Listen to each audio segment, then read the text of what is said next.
All right, so by now you may have heard that aspartame, which is a sweetener in diet drinks and some sugar-free gums, is being listed as possible carcinogen. What's that even mean? Let's quickly review the groups. Class 1 is a known carcinogen to humans. There's enough evidence to conclude that it can cause cancer in humans. Class 2A is a probable carcinogen. There's a strong enough evidence that it can cause cancer in humans, but at present is far from conclusive. 2B is a possible carcinogen to humans. There's some evidence that it can cause cancer in humans, but at present is far from conclusive.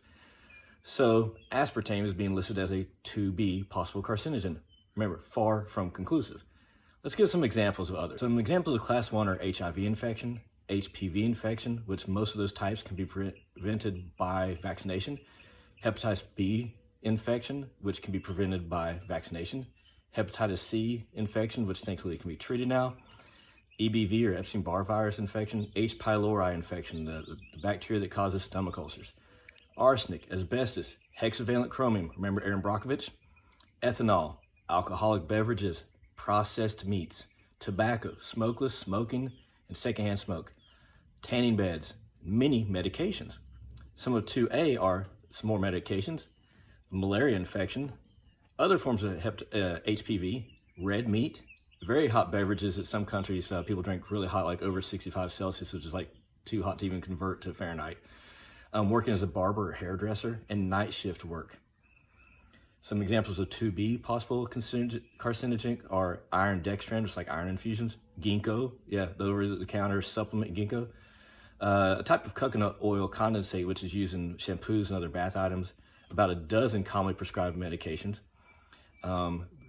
phenazopyridine hydrochloride, which is known as pyridium, or it's also azo tablets for your urinary tract infections. Yeah, that's a 2B. Pickled vegetables, like traditional Asian ones, several food dyes, aloe vera, the whole leaf extract, and then radio frequency electromagnetic fields, such as from a wireless phone, which is probably in your hand right now, and now they added aspartame to that.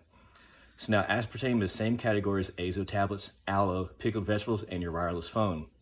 It's now in a lower category than processed meats, red meat, tobacco use, tanning beds, and many medications. If you're worried about aspartame as a carcinogen, you should be worried about much more. In reality, I'm not a big fan of most of these recommendations. It's 1, 2A, 2B. They don't really tell you how strong the risk is, what's the likelihood of substance A causing cancer, anything like that. A lot of the data is lacking on whether these things are really carcinogenic or not, and some and very strong in others, like smoking, things like that. All right, so I'd suggest that if you are concerned about diet soft drinks, or you just don't like how they make you feel, they give you headaches, you don't like the flavor, whatever the issue is, then don't drink them. Don't drink regular soft drinks either, especially on a regular basis.